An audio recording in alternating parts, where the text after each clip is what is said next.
My boyfriend's parents said I needed to see the baby's room and then locked me inside of it. I was 3 months pregnant and finally meeting his family for the first time.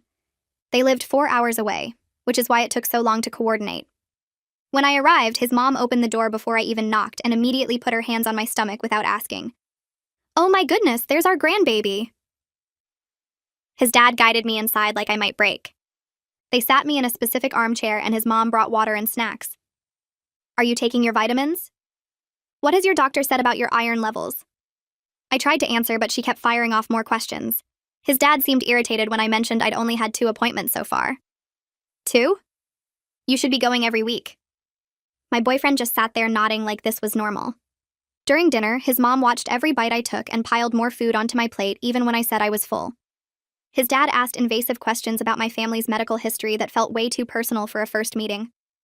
After dinner, his mom clapped her hands together. "We have something special to show you. We've prepared the perfect room for you and the baby." They led me to a door I thought was a closet. It opened to stairs going down to the basement. I followed, expecting a cute nursery. Instead, there was a single bed, a mini fridge, a small bathroom, and one tiny window near the ceiling with bars on it. Medical equipment sat next to the bed, including a fetal heart monitor and an IV stand. His mom gestured around proudly. "This is where you'll stay for the rest of your pregnancy. We can monitor you properly here." I laughed. Nobody laughed back. "I'm not staying in your basement. I have a job and an apartment." His dad stepped between me and the stairs. "Your job has been notified you're taking medical leave. We had your boyfriend call them yesterday." I looked at my boyfriend. He was staring at the floor. "They just want to help. You've been so stressed." I tried to push past his dad, but he grabbed my shoulders. His mom was saying stress hormones were bad for the baby. They physically pushed me back into the room, and I fell onto the bed. The door had a heavy lock on the outside. The walls were padded. A camera was mounted in the corner. This wasn't a room. It was a cell. His mom showed me rows of pre-made meals in the fridge. "We did this with your boyfriend's brother and his wife 5 years ago. She fought it first, too. Their baby was born completely healthy." They backed toward the stairs. His mom blew me a kiss. "Get some rest, sweetheart." The door closed. The lock slid into place. I sat on that bed shaking for what felt like hours. Then I stopped crying and started thinking. The camera had a small red light. I noticed it flickered every few minutes, probably recording in intervals to save storage. I timed it. 12 seconds off, then back on. The window was too small to climb through, but it wasn't sealed, just locked from outside with a simple latch I could see through the glass. The mini fridge was heavy. Heavy enough. I waited until 3 a.m. when the house above me had been silent for hours. When the camera light flickered off, I dragged the mini fridge beneath the window, climbed on top, and slammed my elbow into the glass. It shattered on the second hit. I reached through, flipped the latch, and squeezed my body through that tiny opening. The bars were decorative, not structural. They popped off when I kicked them. I fell into their backyard covered in broken glass and blood, my hands and arms torn up. I didn't care. I ran. A gas station 2 miles down the road. The cashier took one look at me, pregnant and bleeding, and called 911 before I even asked. The police found everything. The basement, the camera footage, the medical equipment. His parents were arrested that night. My boyfriend, too. During the investigation, I learned his brother's wife had been held for 7 months. She never reported it because they convinced her she was crazy. She'd had 2 more children since then, and they tried to take her again with each pregnancy. She finally told the truth when detectives showed up at her door. "I'm 6 months pregnant now, living with my sister 3 states away. The baby is healthy. I'm healing. Sometimes I think about how close I came to staying in that basement until I gave birth, how they would have taken my baby and called me unstable, how I almost became another woman too scared to tell anyone what happened.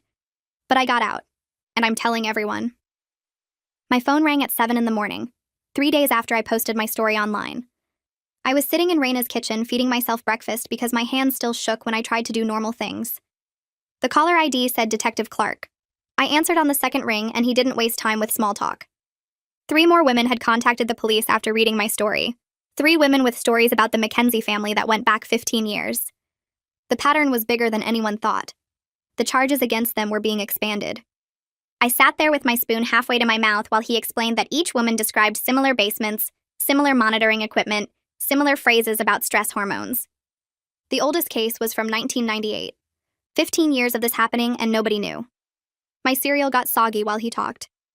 When I hung up, Raina asked if I was okay. I told her I didn't know how to feel. Relief that I wasn't crazy, that this was real and documented. Horror that it happened to so many others. Anger that it took this long for anyone to stop them. The prosecutor called that afternoon. Bianca Perry introduced herself and said she needed to meet with me and Alana together. She wanted to coordinate our testimonies and prepare us for what was coming. She offered to drive out to Raina's apartment because I wasn't ready to go to the courthouse yet. The thought of walking into a government building made my chest tight. We scheduled it for 2 days later. Raina cleared her schedule without me asking. She'd been doing that a lot, rearranging her entire life around my needs. I felt guilty, but she insisted it was what sisters did. Bianca arrived exactly on time, carrying a leather briefcase and wearing a suit that looked expensive. She shook my hand gently when she noticed the healing cuts on my palms. Alana showed up 10 minutes later looking nervous. We sat around Rena's dining table with coffee and legal pads. Bianca started by explaining the charges, the timeline, what would happen next. Then she asked us to walk through our experiences step by step. Alana went first. She described being led to the basement 5 years ago, the same basement I'd been in. The same bed, same mini fridge, same tiny window. When she got to the part about Lynette saying stress hormones were bad for the baby, I interrupted. Those were the exact words Lynette used on me, word for word. Alana stared at me. We started comparing details. The speech about monitoring properly, the dismissal of our jobs as unimportant, the insistence that they knew better than doctors. Every single phrase matched. Bianca wrote everything down and said this proved premeditation and planning. It made the charges more serious. They had a script. They'd been using the same script for 15 years. My obstetrician appointment was the next morning. Raina drove because I still didn't trust myself behind a wheel. My mind wandered too much. The doctor did an ultrasound and checked all the measurements. The baby was healthy despite everything I'd gone through. Strong heartbeat, good growth, moving around normally. But she wanted to see me weekly now because of the stress and physical trauma. She worried about my blood pressure and my sleep. I told her I was sleeping maybe 3 hours a night. She prescribed something safe for pregnancy and said I needed to take care of myself for the baby's sake. Raina took notes because I had trouble focusing. My brain felt foggy most of the time. Simple information wouldn't stick. I'd forget what day it was or what I'd eaten for breakfast. The doctor said that was normal after trauma, but it frustrated me. Bianca called while we were driving home from the appointment. The defense attorney had contacted her trying to negotiate a plea deal. He claimed the Mackenzies were elderly and were trying to help in a misguided way. They meant well, but didn't understand modern parenting. Bianca's voice was sharp when she told me this. She said she was rejecting any deal that didn't include serious prison time. She wanted me to know immediately because she didn't want me worrying they'd get off easy. I thanked her and hung up. Raina asked what happened. I told her and she gripped the steering wheel harder. We drove the rest of the way home in silence. Ryan Shepard showed up at the apartment that afternoon. He was my victim advocate, assigned by the court to help me through the process. He had kind eyes and a gentle voice that made me feel slightly less anxious. He helped me apply for emergency financial assistance and explained all my legal rights. I had to ask the same questions multiple times because my anxiety made it hard to retain information. What happens at the hearing? What do I have to testify about? Can they force me to see them? Ryan answered each question patiently every single time I asked. He never made me feel stupid for forgetting. He gave me his card and said I could call anytime, even in the middle of the night if I needed to. Raina made him coffee and thanked him for being patient with me. Alana called me that evening. Her voice sounded different, stronger somehow. She told me she was divorcing Jasper. He knew what his parents did to her and never stopped them or got her help. He watched them take her to that basement 3 times and did nothing. She'd been living in a shelter with her 3 kids but was determined to start over completely. She asked if I knew any apartments near me. She wanted to be close to someone who understood what she'd survived. I told her I'd help her look. Raina overheard and immediately pulled up rental listings on her laptop. We spent the next 2 days calling places and viewing apartments. Raina drove us around while I sat in the back with Alana's youngest kid on my lap. We found a small 2-bedroom place 3 blocks from Raina's apartment. It was cheap and needed work, but Alana loved it.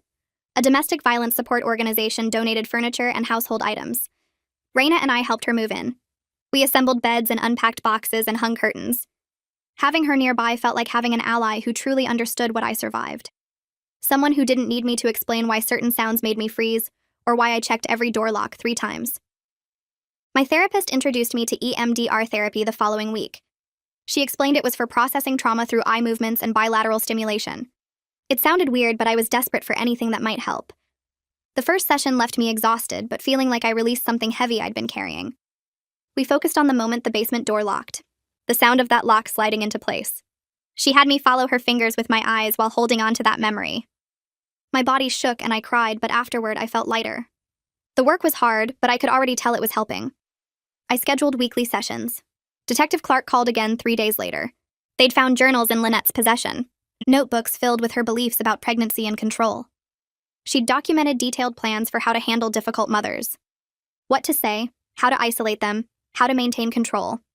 Page after page of calculations and strategies. The evidence showed this was a calculated system, not impulsive actions. She'd been planning this for decades. Some entries dated back to before Tyler was even born. Clark said it was some of the most disturbing evidence he'd seen in 20 years of police work. I asked if I had to read them. He said no, but they'd be used in court. I told him I didn't want to see them. I didn't need to read her thoughts to know what she was capable of. Clark called me the next morning to tell me the gas station cashier wanted to meet. She'd been asking about me through the police department, wanting to know if I was okay. Her name was Janella, and she had a daughter my age. She kept thinking about that night, about me stumbling through her door covered in blood and broken glass. Clark gave me her number, and I called that afternoon. We met at a coffee shop near Raina's apartment 2 days later. Janella hugged me before we even sat down. She kept touching my arm like she needed to make sure I was real and safe. She told me about her daughter who lived across the country now, about how she thought of me that night and couldn't stop picturing her own child in that situation. She said she'd worked at that gas station for 12 years and seen plenty of scary things, but nothing like what I looked like coming through that door. I thanked her for calling 911 so fast, for not asking questions first, for just acting. She cried and said anyone would have done the same, but I knew that wasn't true. Some people would have hesitated or assumed I was drunk or on drugs. She saw a pregnant woman in trouble and got help immediately. We talked for over an hour and exchanged numbers. She made me promise to send her a picture when the baby came. Bianca called me in for another meeting 3 days after that. She sat me down in her office and explained what was coming next. The defense attorneys were building their case, and she needed me to understand their strategy. They were going to paint me as unstable, as someone who misunderstood kind intentions and turned helpful family members into villains. They'd ask about my mental health history, my relationship with Tyler, my family background. They'd try to make the jury think I was dramatic or attention-seeking. Bianca spent the next 4 hours preparing me. She asked me every horrible question she could think of, made me practice staying calm when I wanted to scream. She told me to keep my answers short and factual, to not get defensive or emotional even when the questions felt like attacks. We went over my timeline again and again until I could recite every detail without hesitation. She made me describe the basement room. So many times I could picture every corner in my sleep. By the end, I felt exhausted, but more ready. Raina picked me up and bought me ice cream on the way home. Alana came over the following week with a box of old photos she'd found at her mother's house. We sat on Raina's couch looking through pictures of Tyler's family going back decades. That's when we found it. A photo from the 1980s showing Tyler's grandmother's house. In the background, through a basement window, you could see bars. The exact same kind of bars that had been on my window. Alana went pale. She started shaking and told me about visiting that house as a child, about a locked door in the basement her mother-in-law said was just storage, about how Lynette had lived with her own mother during her pregnancies with Tyler and Jasper. We called Bianca immediately. She came over within an hour and took the photo. She said this changed everything because it proved the pattern went back generations. This wasn't just Lynette and Victor's idea. This was learned behavior passed down through the family. Lynette had been kept in a basement room by her own mother and then recreated that same prison for other women. Bianca said this made the case even stronger and more disturbing. We were the first ones who got out and told people. The first ones who broke the cycle. The deposition happened 2 weeks later in a conference room at the courthouse. Ryan met me outside and walked me in. The defense attorney was a man in his 50s with cold eyes and a fake smile. He asked me to describe my relationship with Tyler from the beginning. Then he started asking about my mental health. Had I ever been depressed? Had I ever seen a therapist before the incident? Did I have anxiety? Was I on any medications? Had anyone in my family ever been diagnosed with mental illness? I kept my answers short like Bianca taught me. Yes, I'd seen a therapist in college for anxiety. No, I wasn't on medication. My grandmother had depression. He asked if I'd ever felt paranoid or had trust issues. If I'd ever misunderstood someone's intentions before. If Tyler had ever complained about me being dramatic or overreacting. Ryan squeezed my hand under the table when I started getting upset. I took a break and went to the bathroom where I cried for 5 minutes. Then I went back in and finished. The attorney asked if I'd provoked the Mackenzies in any way, if I'd been rude or disrespectful, if I'd refused their help before they resorted to keeping me in the basement. I looked him in the eyes and said no. He asked the same question 3 different ways. I gave the same answer every time. The deposition lasted 6 hours. Ryan stayed beside me the whole time, reminding me I could stop whenever I needed to. My next therapy session focused on the scars on my arms and hands. They were healing but still visible, raised pink lines where the glass had cut deepest. I hated looking at them. They reminded me of that night, of the terror and pain. My therapist asked me to describe what I saw when I looked at the scars. I said I saw weakness, saw proof that I'd been hurt and trapped. She asked me to try seeing them differently, to see evidence of my strength instead of marks of what was done to me. She said those scars showed I fought back, that I chose pain and injury over staying trapped, that I was willing to hurt myself to save myself and my baby. She had me trace them with my finger while saying out loud what they represented. I broke through a window. I climbed through broken glass. I ran 2 miles bleeding and pregnant. I survived. It felt stupid at first, but by the end of the session I was crying, and the scars looked different somehow. Less like wounds and more like proof. Raina told me she was taking a leave of absence from her job the next morning over breakfast. I was 7 months pregnant now, and she wanted to be there full-time as my due date got closer. I tried to argue, told her she didn't need to do that I could manage. She said her little sister and future niece or nephew were more important than any job. She'd already talked to her boss and arranged everything. She was taking 12 weeks off starting immediately. I cried and hugged her. She said she wanted to be there for every appointment, every moment I needed support, every scary thing that came up with the case. She wanted to help me set up the nursery corner in her spare room and go to birthing classes and be my person through all of it. I'd never felt more grateful for anyone in my life. Bianca called 2 days later with news that made me sit down hard. 2 more victims had agreed to testify. That brought the total to 4 women willing to go public about what the Mackenzies did to them. 4 separate women with nearly identical stories spanning 15 years. Bianca said the case was now overwhelming. The defense attorneys were getting desperate, calling her multiple times a day trying to negotiate a better plea deal. She said with 4 victims testifying plus all the physical evidence, there was almost no way the Mackenzies wouldn't be convicted on every charge. The attorneys knew it and were scrambling. I asked what would happen next. She said we'd probably get another plea offer soon, one that was slightly better but still not good enough. She wanted all 4 victims to meet and discuss together whether we wanted to take any deal or push for trial. She said we deserved to make that choice as a group. I started going to a support group for pregnant women who'd experienced trauma the following week. My therapist had recommended it months ago, but I hadn't felt ready. Now at 7 months pregnant and dealing with depositions and court preparation, I needed to be around other women who understood. The group met in a church basement every Thursday evening. There were usually 6 to 8 women there at different stages of pregnancy or new motherhood. Some had experienced domestic violence, some had been assaulted, some had medical trauma or loss. We went around the circle sharing whatever we needed to share that week. Hearing other stories made me feel less alone in a way nothing else had. One woman named Jessica had a similar due date to mine. We exchanged numbers after the second meeting and started texting. She sent me encouragement before difficult appointments, and I did the same for her. Having a friend who got it without me having to explain everything helped more than I expected. Tyler's letter arrived in the mail 3 weeks later. Ryan called to warn me it was coming, said I didn't have to read it if I didn't want to. I waited until my next therapy session and opened it there with my therapist sitting across from me. The letter was 4 pages long. Tyler said he was sorry, that he'd been brainwashed by his parents his whole life, that he didn't realize how wrong it was until he was sitting in jail. He said he loved me and missed me and wanted a chance to be a father to our baby. He said he was getting therapy in jail and working on himself and hoped I could forgive him someday. I read it once all the way through. Then I folded it up and told my therapist I never wanted to hear from him again. He participated in locking me in a basement. He watched his father grab me and didn't stop it. He knew what his parents did to his sister-in-law and still brought me to their house. Nothing he said in that letter changed any of those facts. I told Bianca to block all future contact. I didn't want his letters or calls or messages through lawyers. I wanted nothing from him ever. The preliminary hearing happened on a cold morning in early November. I had to attend to hear the charges read officially. Bianca met me and Ryan outside the courthouse and walked us through what would happen. The judge would read the charges, the defendants would enter pleas and bail would be discussed again. It would be quick, maybe 30 minutes total. We went through security and sat in the gallery waiting for the case to be called. Then the side door opened and guards brought the Mackenzies in. They were wearing orange jumpsuits with their hands cuffed in front of them. Lynette looked smaller somehow, older. Victor walked with his head down. Tyler was last, and he looked up at me as he entered. I looked away. The judge read the charges one by one. Kidnapping, false imprisonment, conspiracy, assault. The list went on and on. Each defendant said not guilty in quiet voices. The defense attorneys argued for bail again.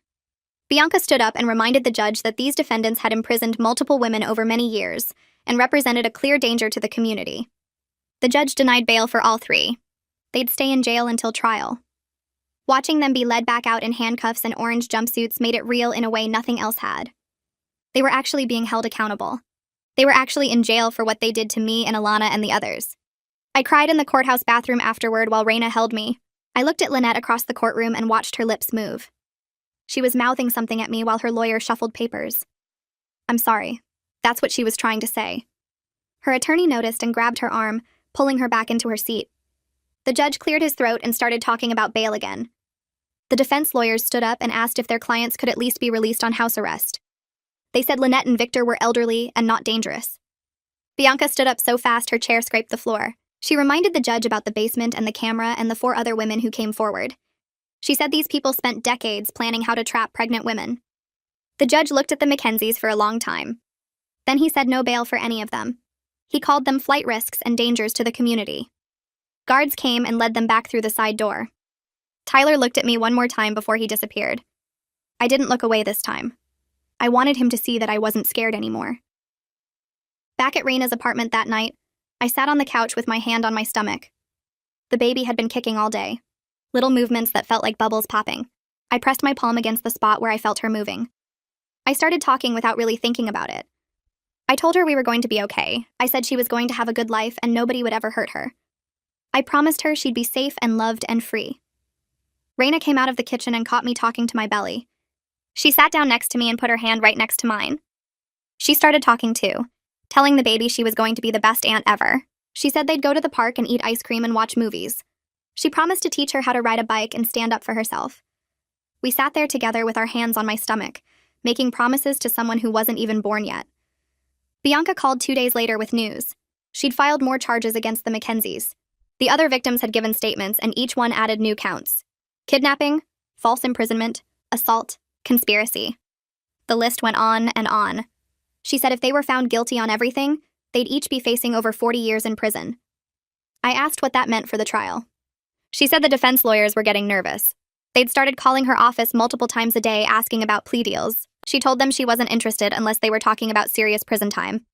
I asked her what serious meant. She said at least 20 years for Lynette and Victor, at least 10 for Tyler. Anything less, and she'd take it to trial. 3 weeks later, Bianca asked me to come to her office. She needed to talk about what came next. I brought Ryan with me because he helped me understand the legal stuff when my brain got foggy. Bianca spread papers across her desk and explained my options. I could accept a plea deal if the defense offered one that made sense. Or I could go to trial. She said trial meant testifying in front of a jury and telling them everything that happened. It meant the defense lawyer would ask me hard questions and try to make me look bad. It meant reporters would be there and people would write about it. But it also meant the Mackenzies would probably get longer sentences. And it meant there'd be a public record of what they did, so everyone would know the truth. I asked her what she thought I should do. She said it was my choice, but she'd support whatever I decided. I told her I needed time to think about it. The next week, Alana called and said Bianca wanted all 4 victims to meet together. I was nervous about it. I'd talked to Alana a lot, but I'd never met the other 2 women. We gathered in a conference room at the prosecutor's office on a Tuesday afternoon. The other women were named Sarah and Michelle. Sarah was in her 30s with 2 kids. Michelle was younger, maybe 25. We sat around the table and looked at each other. Nobody knew what to say at first. Then Sarah started talking about what happened to her. She'd been held for 5 months during her first pregnancy. They'd told her family she was in a special medical facility. When she had the baby, they kept her for another month before finally letting her go home. She'd been too scared to report it because they threatened to take her baby away and say she was crazy. Michelle's story was similar. 4 months in the basement. Threats about losing custody. Being told she was unstable and needed help. I shared my story and Alana shared hers. By the end, we were all crying. But we were also angry. Alana said we weren't just survivors anymore. We were a team. We were going to make sure this never happened to anyone else. We all agreed. Whatever it took, we were doing this together.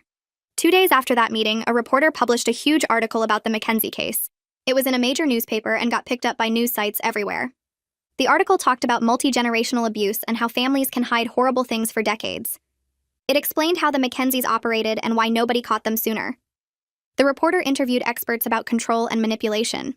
She talked about how pregnant women are especially vulnerable. My name wasn't in the article, but the story went national anyway. I saw it on news websites and social media. People were sharing it and commenting. Most of the comments were supportive. People said they were glad the Mackenzies got caught. Some people shared their own stories about family abuse. Reading those comments made me feel less alone. Detective Clark called me the same day the article came out. He said he had news about Tyler. I almost hung up because I didn't want to hear Tyler's name, but the detective said it was important. Tyler had started cooperating with the prosecutors. He was giving them detailed information about how his parents planned everything. He was telling them about the journals and the equipment and the whole system they'd built. The detective said Tyler's testimony would make the case much stronger. It would be harder for the defense to claim this was all a misunderstanding if their own son was explaining how they did it. I asked if that meant I'd have to see Tyler. The detective said no, I could still refuse all contact. Tyler's cooperation didn't change my rights. I told him I never wanted to talk to Tyler again. The detective said he understood. I was 7 months pregnant now. My belly was huge and the baby kicked constantly. Rena helped me set up a corner of her spare room as a nursery. We bought a crib from a secondhand store and painted it white. I found tiny clothes at a thrift shop, little onesies with animals on them, soft pajamas with feet. I folded them and put them in a drawer. Rena bought a mobile with stars and moons that hung over the crib. We spent an afternoon putting it together and hanging it up. When it was done, we just stood there looking at it. This was real. I was having a baby, she was going to sleep in this crib and wear these clothes, and I was going to be her mom. The legal stuff was still happening and the trial was still coming. But this was happening too. Normal things, baby things. It helped balance everything else. Bianca called again a week later. The defense had made an offer. She sounded mad when she told me what it was. Lynette would serve 15 years. Victor would serve 15 years. Tyler would serve 5 years with probation after. Bianca said it was insulting. She said these people destroyed lives for decades and 15 years wasn't enough. She said 5 years for Tyler was a joke when he'd helped them do it. I asked her what would happen if we said no. She said we'd go to trial. I asked what the other victims thought. She said she was calling all of us to get our opinions before responding to the defense. The next day, all 4 of us met with Bianca again. She laid out the plea offer and explained what it meant. Then she went around the table asking each of us what we wanted to do. Sarah said no. She wanted a trial. She wanted a jury to hear what happened, and she wanted the Mackenzies to get more time than 15 years. Michelle agreed. She said 5 years for Tyler wasn't justice. Alana said she wanted to go to trial too. She'd been quiet for too long and she wanted to speak up now. Then everyone looked at me. I thought about sitting in a courtroom and telling my story in front of strangers. I thought about the defense lawyer asking me questions and trying to make me look bad. I thought about reporters writing about it and people reading about what happened to me. It scared me. But I also thought about the basement and the camera and the way they locked that door. I thought about how they would have kept me there until I had the baby. I thought about the other women they'd hurt and the women they might hurt if they got out in 15 years. I looked at Bianca and said I wanted to go to trial. She smiled and said she'd call the defense attorneys and tell them we were rejecting the offer. We were going to trial and we were going to win. My therapist sat across from me with a pen and notepad. She explained that victim impact statements help judges understand the real effects of crimes. I needed to write about how the Mackenzies hurt me and what I wanted the judge to know. She said I could take as long as I needed. I started writing that night at Raina's kitchen table. The baby was kicking and I kept one hand on my stomach while I wrote with the other. I described the moment I realized the basement wasn't a nursery. I wrote about breaking the window and running bleeding through their backyard. I included how I still woke up some nights thinking I was locked in that room. The hardest part was writing about the baby and how close I came to losing her. I finished it over 3 days and read it to my therapist. She said it was powerful and honest. Writing it made me cry, but it also made me feel stronger. I had control over my own story now. Jury selection started 2 weeks later. Bianca said I didn't have to attend, but I wanted to see it. The courthouse had metal detectors and security guards everywhere. Ryan met me at the entrance and walked me to the courtroom. Potential jurors filled the benches, and the judge explained what the case involved. He read the basic charges without going into detail. False imprisonment, kidnapping, assault, conspiracy. I watched the faces of people in the jury pool. Some looked shocked when they heard pregnant woman held in basement. Others looked angry. A few seemed uncomfortable, like they didn't want to be part of this. The lawyers asked questions about whether people could be fair. One woman said she had a daughter my age and wasn't sure she could stay neutral. The judge excused her. Another man said he didn't believe families could be that cruel. The prosecutor asked him more questions, and he admitted he might not believe the victims. He got excused too. By the end of the first day, they'd selected 8 jurors. I left feeling like most normal people understood this was horrible. That helped. Raina surprised me the next weekend with a baby shower. She'd invited women from my support group and some of her coworkers who I'd met. We gathered in her living room with pink decorations everywhere. Someone brought a cake shaped like a baby bottle. Another person gave me a diaper bag filled with supplies. The women from my support group pooled money to buy a car seat. I opened presents and felt normal for the first time in months. We played silly games and laughed. For 3 hours, I wasn't a victim or a witness. I was just a pregnant woman celebrating her daughter. One of Raina's friends asked if I'd picked a name yet. I said I was still deciding, but I liked names that meant something hopeful. Everyone started suggesting names. Hope, Joy, Dawn, Grace, Faith. I wrote them all down. When everyone left, Raina and I sat surrounded by baby gifts. She said she was proud of me. I told her I couldn't have survived any of this without her. The trial started on a Monday morning in late October. I sat in the front row with Ryan beside me. The Mackenzies were let in wearing street clothes instead of jail uniforms. Lynette looked smaller than I remembered. Victor stared straight ahead. Tyler wouldn't look at anyone. The judge called the court to order and Bianca stood to give her opening statement. She walked the jury through everything. The basement room, the camera system, the medical equipment, the pattern going back to Lynette's own mother. She explained how 4 different women over 15 years had the same experience. She showed the jury a photo of the basement and several of them leaned forward to see it better. One woman covered her mouth. A man shook his head. Bianca's voice stayed calm and clear as she described what the Mackenzies did. She said the evidence would prove they planned and executed a system of imprisonment and control. She said they treated pregnant women like property instead of people. When she finished, I felt hopeful. The jury looked upset, and that meant they understood. Detective Clark testified the next day. He walked the jury through the night he responded to the gas station. He described finding me bleeding and pregnant. Then he explained what they discovered at the Mackenzie house. The locked basement door, the padded walls, the camera mounted in the corner, the medical equipment lined up next to the bed. He showed photos to the jury. I watched their faces as they looked at pictures of that room. Several jurors glanced at the Mackenzies with disgust. The detective explained how the camera system worked and how it saved footage to a hard drive. He testified about finding meal prep containers in the fridge and prenatal vitamins lined up on a shelf. The defense attorney tried to suggest the room could have been for legitimate medical monitoring.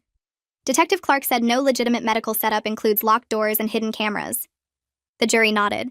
The gas station cashier testified after lunch. She was a middle-aged woman with kind eyes.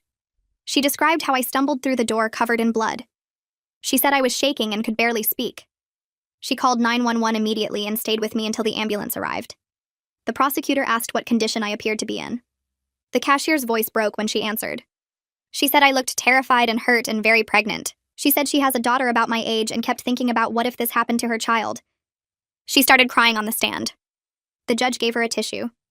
The defense attorney asked if I seemed confused or disoriented. The cashier said no. She said I was clear about what happened and where I'd escaped from. She said I kept saying they locked me in the basement. The jury was watching her closely. I was grateful she was willing to help. After she finished, Bianca told me I'd testify the next day. I took the stand on Wednesday morning. Bianca guided me through my testimony step by step. I described meeting Tyler's parents for the first time, the invasive questions, the way his mom touched my stomach without asking, the dinner where they watched everything I ate. I walked the jury through going down to the basement and seeing that room. I explained how I laughed because I thought it was a joke, how his dad blocked the stairs, how they pushed me back when I tried to leave. I described the lock and the camera and the medical equipment. I told them about timing the camera's recording pattern, about dragging the mini fridge to the window, about breaking the glass with my elbow. I showed the jury the scars on my arms. Bianca asked how I felt when the door locked. I said I felt trapped and scared and like I might never get out. The testimony took 3 hours that first day. Ryan sat in the front row the whole time. When we broke for lunch, I was exhausted. The next day, I'd face cross-examination. The defense attorney started questioning me Thursday morning. He tried to make it sound like I misunderstood the situation. He asked if the Mackenzies ever explicitly said I couldn't leave. I said they locked the door from the outside. He asked if I tried talking to them reasonably. I said I tried to leave and they physically stopped me. He suggested maybe they were just very concerned about the baby's health. I said concerned people don't lock pregnant women in basements. He asked if I had any history of anxiety or mental health issues. Bianca objected and the judge sustained it. He tried asking if Tyler and I had been fighting before I met his parents. I said no. He asked if I'd ever expressed concerns about being able to care for a baby. I said every first-time parent has concerns, but that doesn't justify imprisonment. He kept trying different angles. Was I sure they meant to keep me there permanently? Was I certain I couldn't have just asked to leave? Did I consider that they might have released me eventually? I stayed calm and stuck to the facts. The door was locked. The walls were padded. There was a camera. I had to break a window to escape. The jury wasn't buying his narrative. I could see it in their faces. They believed me. Alana testified on Friday. She walked the jury through her 7 months in that basement. She described how the Mackenzies brought her meals 3 times a day. How Lynette monitored her constantly. How they told her the stress of the outside world was bad for the baby. She explained that when she tried to resist, they convinced her she was having mental problems. They said pregnancy hormones were making her unstable. They said she needed to trust them. She testified that after the baby was born, they let her out, but made her sign papers saying she'd been staying with them voluntarily. She was so broken down by then that she signed. When she got pregnant again 2 years later, they tried to take her back to the basement. She fought harder that time, but Jasper sided with his parents. She ended up spending another 4 months there. Her voice shook as she described it. She looked directly at Lynette while she testified. Lynette started crying at the defense table. Her attorney tried to comfort her, but she kept sobbing. The jury watched this. They saw a woman crying for herself while her victim described months of torture. It was devastating testimony. The other 2 victims testified on Monday. Sarah went first. She'd been held in the basement 12 years ago when she was pregnant with her first child. She described the same room, the same setup, the same controlling behavior. She said the Mackenzies kept her for 5 months until she delivered. Michelle testified next. Her imprisonment happened 8 years ago and lasted 6 months. She described identical experiences, the same phrases, the same meal schedule, the same monitoring. The defense attorney tried to suggest these women were coordinating their stories. Bianca pulled out police reports showing they'd never met before the investigation. She showed evidence that their imprisonments happened years apart in different time periods. The pattern was undeniable now. 4 separate women with nearly identical stories spanning 15 years. The defense couldn't explain it away. The jury looked at the Mackenzies with clear disgust. Several jurors were taking notes constantly. One woman kept shaking her head. A man in the back row looked angry. We had them. The evidence was overwhelming, and the defense had no real answer for it. Tyler took the stand on Tuesday morning. He wore a gray suit that made him look smaller than I remembered. His lawyer had told him to dress respectfully, to show remorse. The prosecutor called him as a witness, even though he was one of the defendants. He'd agreed to testify against his parents in exchange for a reduced sentence.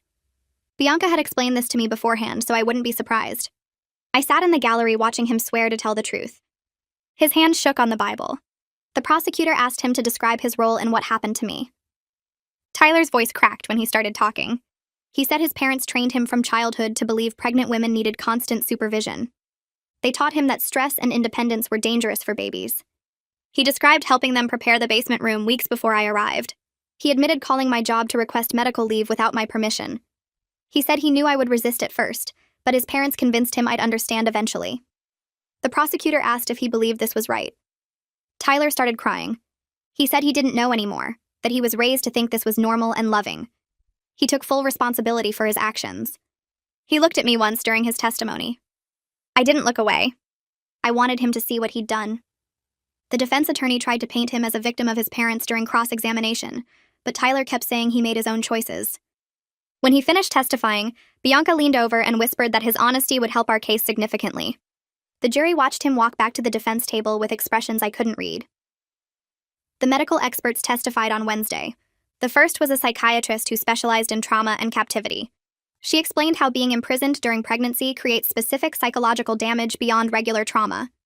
She used terms like coercive control and reproductive coercion. She described how the Mackenzies' actions constituted torture under medical definitions. The jury leaned forward in their seats listening to her. She explained that pregnant women are particularly vulnerable to this type of abuse because their focus is on protecting their baby. Abusers exploit that protective instinct. The second expert was an obstetrician who reviewed my medical records and the equipment found in the basement. He testified that the monitoring equipment was hospital-grade and expensive. Someone had planned this carefully. He explained that the level of control the Mackenzies wanted was medically unnecessary and psychologically harmful. Normal prenatal care doesn't require constant supervision or isolation. The defense attorney tried to suggest the Mackenzies were just overly cautious grandparents. The obstetrician shut that down immediately. He said there's a clear line between concern and imprisonment. The jury looked angry now. Several of them were taking notes constantly. One woman kept shaking her head while the experts talked. A man in the back row had his arms crossed and his jaw tight. I could feel the mood in the courtroom shifting. The defense called their witnesses on Thursday. They brought in neighbors who said the Mackenzies were wonderful people. A woman from their church described Lynette as devoted and caring. Victor's former coworker said he was a family man who loved his grandchildren. Each witness painted them as normal, loving people who couldn't possibly do what they were accused of. But none of them had ever been to the basement. None of them knew about the pattern. Bianca's cross-examination destroyed their credibility. She asked each witness the same questions. Did you know about the basement room? No. Did you know they'd imprisoned 4 different women? No. Did you know about the camera system and the locks? No. She made it clear these character witnesses only knew the public face the Mackenzies showed the world. They didn't know what happened behind closed doors. The defense attorney tried to recover by asking about the Mackenzies' relationship with their grandchildren. The witnesses described happy family gatherings and birthday parties. Bianca objected, and the judge sustained it. The jury looked unimpressed. You could see them thinking that being nice to grandchildren doesn't excuse imprisoning their mothers. Closing arguments happened on Friday morning. The courtroom was packed. All 4 victims sat together in the front row. Bianca stood up and walked to the jury. She didn't use notes. She spoke directly to them about what this case really meant. She said it was about power and control disguised as love and concern. She said it was about vulnerable people being trapped by those who claimed to protect them. She walked them through each piece of evidence. The basement room with its locks and padding, the camera system, the medical equipment, the 4 women with identical stories spanning 15 years. She said the Mackenzies didn't make mistakes or act impulsively. They built a system designed to imprison pregnant women and take their babies. She talked about how they targeted women when they were most vulnerable. She said holding them accountable wasn't about age or family status. It was about protecting people who couldn't protect themselves. Her voice got stronger as she spoke. She said the jury had the power to send a message that this would never be acceptable. The defense attorney's closing felt weak after that. He tried to argue the Mackenzies meant well. He said they were old-fashioned and misguided, but not criminals. He asked the jury to show mercy based on their age. But his words felt empty against everything we'd heard. The jury looked at him with skepticism. When both sides finished, the judge gave the jury their instructions and sent them to deliberate. 8 hours. That's how long they took. We waited in the hallway outside the courtroom. I sat between Raina and Alana holding both their hands. The other 2 victims sat nearby with their support people. Ryan brought us coffee and snacks from the vending machines. Bianca checked in every hour to see how we were doing. She said 8 hours was actually a good sign. It meant they were being thorough. We didn't talk much. There wasn't anything left to say. We just waited. My back hurt from sitting in the hard chairs. The baby kicked and I put my hand on my stomach. Raina noticed and smiled at me. Around 6 p.m., Bianca's phone rang. The jury was coming back. We filed back into the courtroom. My heart was pounding, so hard I thought everyone could hear it. The Mackenzies were brought in looking exhausted. Lynette's makeup was smudged. Victor stared at the table. Tyler kept his head down. The jury walked in and nobody looked at the defense table. Bianca had told me that was usually a good sign for the prosecution. The judge asked if they'd reached a verdict. The foreman stood up. He was the man from the back row who'd looked so angry during the expert testimony. He said they had. The clerk took the verdict forms and handed them to the judge. The judge read them silently. Then he handed them back to the clerk to read aloud. Count 1, unlawful imprisonment. Guilty. Count 2, conspiracy to commit kidnapping. Guilty. Count 3, assault. Guilty. The clerk kept reading. Guilty on every single count. All 3 defendants. Lynette made a sound like a wounded animal. She collapsed in her chair and her attorney had to hold her up. Victor just sat there staring straight ahead like he couldn't process what was happening. Tyler dropped his head into his hands. The judge thanked the jury and dismissed them. He set a sentencing date for 6 weeks later. The bailiffs came to take the defendants back to jail. Lynette was crying so hard they had to help her walk. Victor moved like a robot. Tyler looked back at the courtroom once before they led him through the door. I started crying the second the verdict was read. Relief hit me so hard I couldn't breathe for a moment. Raina grabbed me and hugged me tight. Alana was crying too. The other victims were hugging each other and their families. People were celebrating quietly, trying to be respectful in the courtroom. Bianca came over to us with tears in her eyes. She hugged each of us and said this was one of the most important victories of her career. She said we were incredibly brave. She said our willingness to testify had saved future victims. Ryan was there too, shaking everyone's hands. Detective Clark came over and congratulated us. He said the investigation had been difficult but worth it to see this result. We stood in that courtroom for a long time just processing what had happened. Justice felt real for the first time. They'd been held accountable, all three of them. It wasn't going to bring back the time they stole from us, but it meant something. It meant what they did was wrong, and the world agreed. Bianca called me 2 days later to explain the sentencing process. She said it would happen in 6 weeks. I'd be 9 months pregnant by then, possibly already in labor. She assured me I could submit my victim impact statement in writing if I couldn't attend. I told her I wanted to be there if possible. I wanted to look at them one more time and tell them exactly what they'd taken from me. She said she understood. We talked about what to expect at sentencing. The judge would hear statements from victims and then decide on the sentence length. With the charges they'd been convicted of, they were facing serious prison time.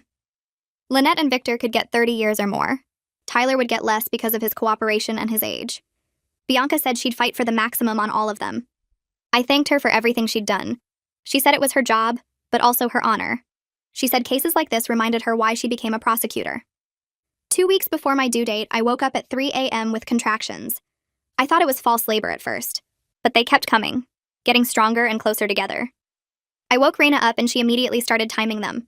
5 minutes apart, 4 minutes, 3. She grabbed my hospital bag and helped me to the car. The drive felt like it took forever, even though the hospital was only 15 minutes away. Each contraction made me grip the door handle and breathe through the pain. Raina kept telling me I was doing great, that we were almost there. The emergency room admitted me right away. They checked my cervix and said I was already 6 centimeters dilated. This baby was coming fast. They got me into a delivery room and called my obstetrician. Raina stayed by my side holding my hand. 12 hours. That's how long labor lasted. 12 hours of pain and pushing and exhaustion. But then they put her on my chest and nothing else mattered. She was tiny and perfect with dark hair and my nose. She cried for a few seconds, then calmed down when she heard my voice. I looked at her face and promised her she'd never know the fear I'd experienced. She'd grow up safe and loved and free. I named her Hope. The nurse asked me 3 times to make sure I was certain. I was. Hope kept me going through everything in that basement. Hope got me through the trial. Hope was what I wanted her life to represent. When I told Raina the name, she started crying. She held Hope so carefully, like she might break. She whispered to her about all the things they'd do together. We spent that first night in the hospital room just staring at this perfect tiny person. She slept between us in the bassinet. Every time she made a sound, one of us would check on her. The nurses came in regularly to check our vitals and help with feeding. I was exhausted and sore, but happier than I'd been in months. This was my daughter. Mine. Nobody was going to take her from me. Nobody was going to lock us away or control us. We were free. We were safe. We were going to be okay. The sentencing hearing was scheduled for 3 weeks after Hope's birth. I woke up that morning and fed her, changed her, dressed her in the tiny white outfit Raina had bought specifically for this day. My hands shook while I buttoned the little snaps. Bianca had called me the night before to go over what would happen. The Mackenzies would be brought in from jail. Each victim would have a chance to read their impact statement. Then the judge would decide their sentences. She reminded me I didn't have to bring Hope if it felt too hard, but I wanted to. I needed the judge to see what they'd tried to take from me. Raina drove us to the courthouse. She kept glancing at me in the rearview mirror while I sat in the back next to Hope's car seat. The baby slept the whole way there, completely peaceful. We met Alana and the other 2 victims in the hallway outside the courtroom. Everyone hugged carefully, aware of Hope sleeping against my chest in her carrier. Bianca came out to brief us one more time. She looked at Hope and smiled, then told me bringing her was powerful. It would show the judge exactly what was at stake. We filed into the courtroom and sat in the front row. The Mackenzies were let in wearing orange jumpsuits and handcuffs. Lynette's eyes went straight to Hope. She started crying immediately. Victor stared at the floor. Tyler looked at me once, then away. The judge entered and everyone stood. He was an older man with gray hair and a serious expression. He asked if the victims were ready to present their statements. Bianca stood and said yes. I was first. I walked to the podium with Hope still in her carrier against my chest. The judge looked down at us and nodded for me to begin. I unfolded my paper but found I didn't need to read it. The words came naturally. I told him about the basement, the camera, the lock, the way they'd planned every detail to trap me. I described breaking the window and running while pregnant and bleeding. I explained how they would have taken Hope from me and convinced everyone I was crazy. I said I wanted the maximum sentence because other women deserved protection. Because this pattern had to end completely. My voice stayed steady the whole time. When I finished, the judge thanked me and I returned to my seat. Alana went next. She described 7 months in that basement, 3 pregnancies where they tried to take her again, years of thinking she was the problem.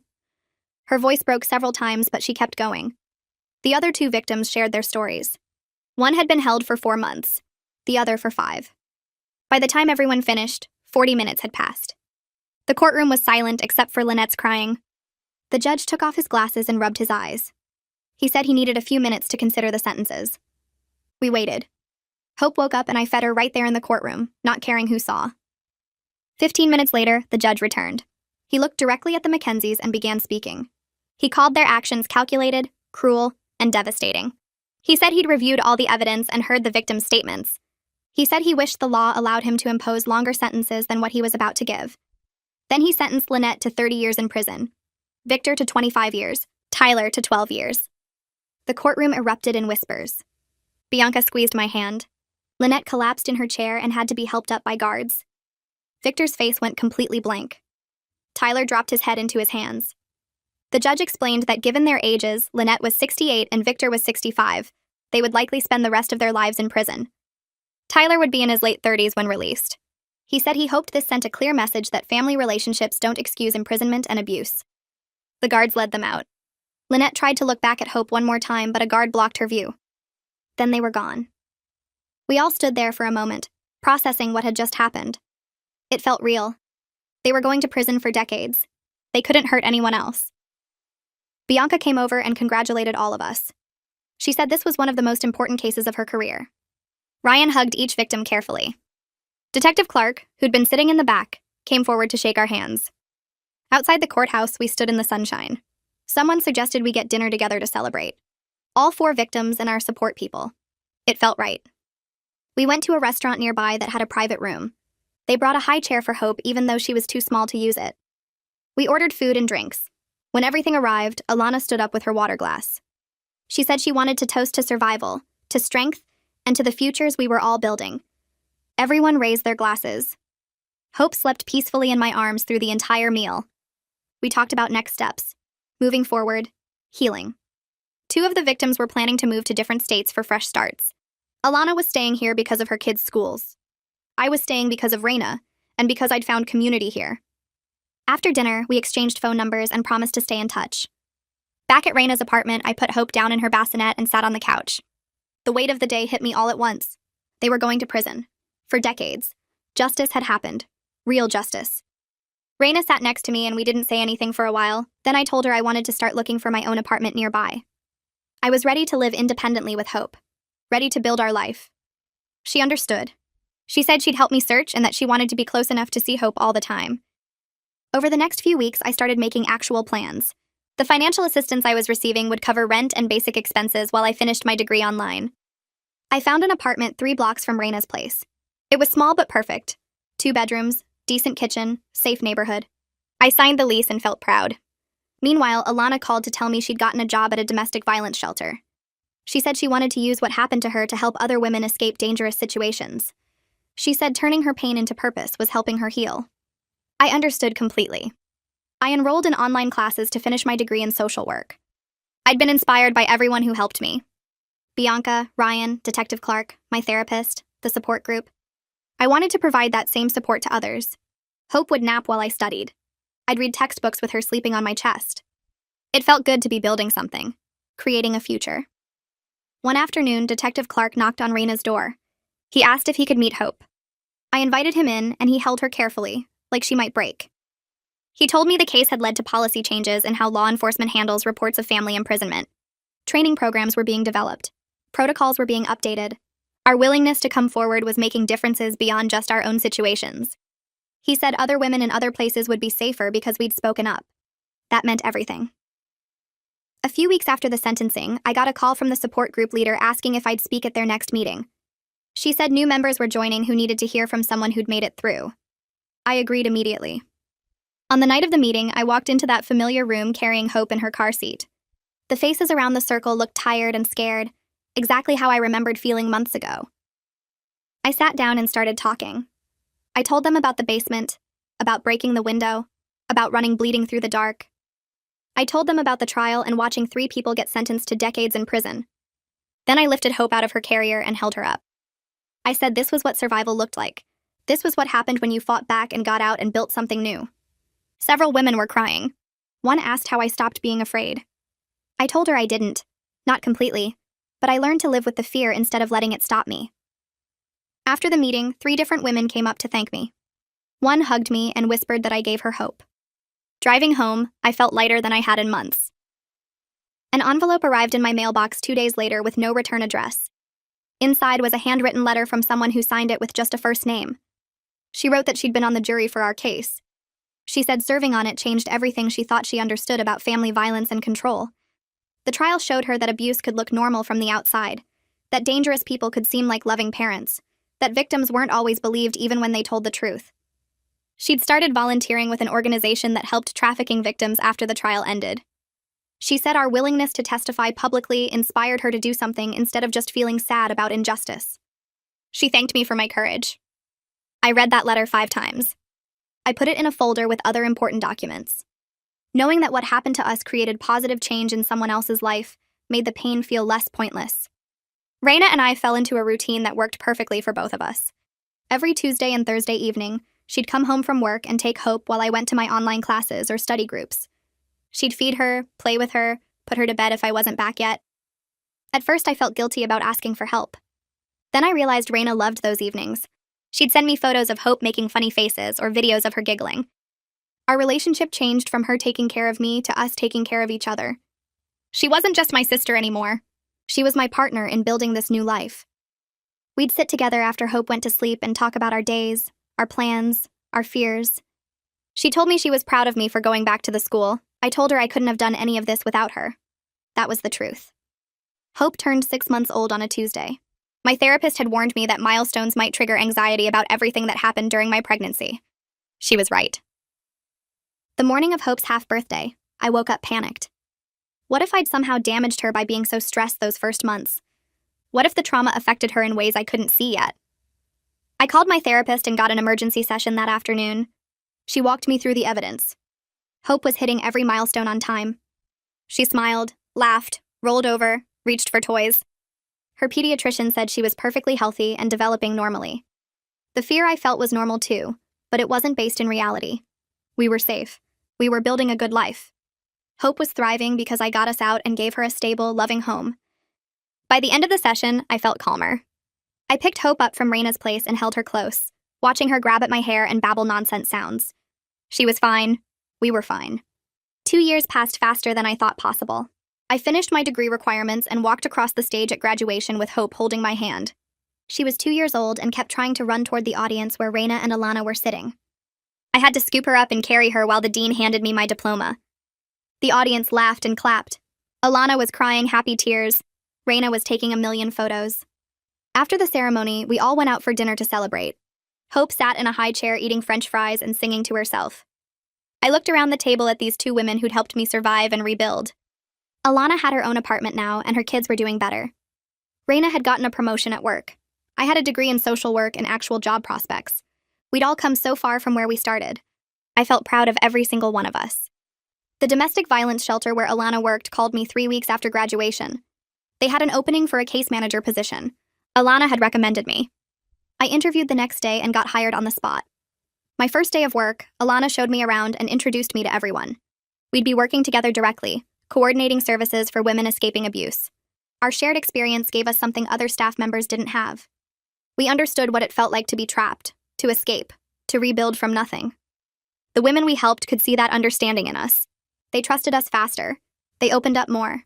Alana and I became a team that worked together smoothly. We'd strategize about difficult cases, support each other through hard days, celebrate when women got safe housing or restraining orders. Working there gave me purpose beyond just surviving. I was helping other people find their way out. Hope started preschool when she turned 3. I was terrified she'd have trouble adjusting or show signs of anxiety that came from my trauma somehow transferring to her. The first day, she walked into the classroom without looking back. Her teacher said she made friends immediately and loved every activity. No separation anxiety, no behavioral problems, no signs of anything wrong. She was confident and happy and completely normal. My therapist reminded me that I'd protected Hope from trauma by getting us out before she was born. She grew up in a safe, stable home surrounded by people who loved her. The fear I carried didn't touch her. She was her own person, untouched by what happened to me. Watching her thrive in preschool, making art projects and learning songs, I finally believed we were truly okay. 5 years after I broke that basement window, I drove back to the gas station where everything changed. The same cashier was working behind the counter. I walked in carrying Hope, who was now 5 years old and chattering about her kindergarten class. The cashier looked at me for a second, then recognition crossed her face. She came around the counter and hugged me carefully. She said she thought about me all the time and wondered if I was okay. I introduced her to Hope and told her we were doing great. I had a job helping other survivors, a home of our own, a life I'd built from nothing. She had tears in her eyes. She said she was so glad she'd been working that night, so glad she could help. I thanked her again for saving our lives. Driving home with Hope singing in the back seat, I thought about how what could have destroyed me completely had instead made me stronger. It gave me hope in every sense of the word. It led me to a purpose I never imagined. Life was beautiful and messy and complicated and completely ours. We were safe, we were happy, we were free.